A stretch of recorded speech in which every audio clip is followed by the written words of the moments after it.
remercie de cette observation. Je sais que une instance qui fait partie du Conseil de l'Europe, c'est le Conseil des pouvoirs locaux et régionaux, est en train d'achever une enquête qu'il a faite sur le respect des chartes et conventions signées au Conseil de l'Europe au cours des dernières années, et qui va particulièrement sortir des conclusions en ce qui concerne le respect par la France de différentes conventions qu'elle a signées. Les conclusions en question ne seront publiées qu'au début de l'année prochaine, parce que probablement leur sortie aurait pu interférer à un moment particulièrement délicat sur d'autres décisions, et comme ça c'est dans un climat pacifié que le Conseil de l'Europe pourra suivre les élections régionales en France d'ici la fin de l'année. Nous nous sommes compris, je pense.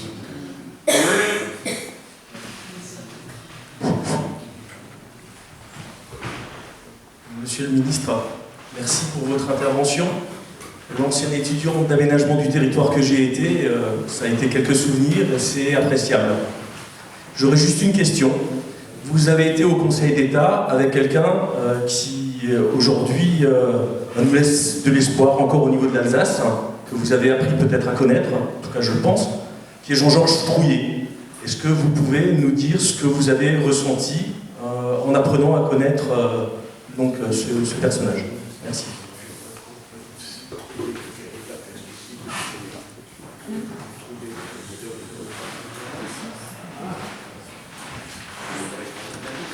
Écoutez, nous étions plusieurs à avoir parallèlement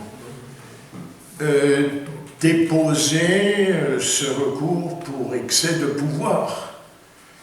Et comme l'ensemble de ces procédures a été regroupé, la réponse donnée par le Conseil d'État est identique à tous nos recours. Je crois que nous nous sommes retrouvés. Le même objectif était de faire respecter cette convention européenne des pouvoirs locaux. Moi, je regrette que l'on ne puisse pas poursuivre la procédure, parce que le recours pour excès de pouvoir est le dernier échelon.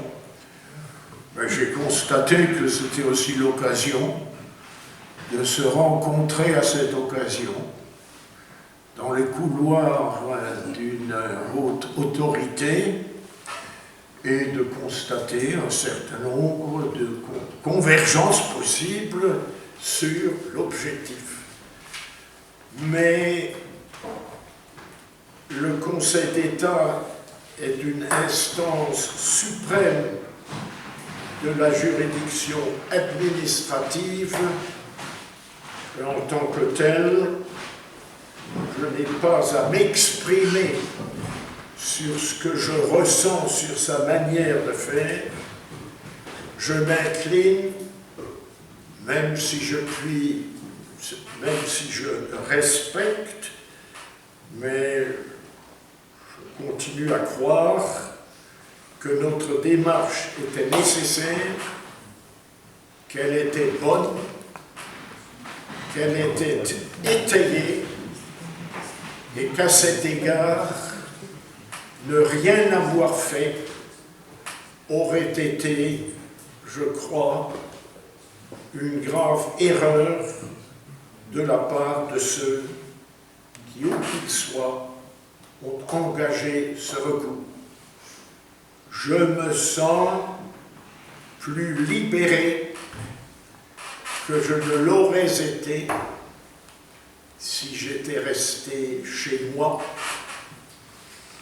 et si j'aurais pu invoquer mon grand âge pour rester à l'écart d'un débat qui est de nature à vous revigorer en considérant que ce qui a été fait, il fallait le faire, qu'il fallait prendre date et que peut-être nous aurons l'occasion de faire un point d'ici moins de temps qu'on ne le pense.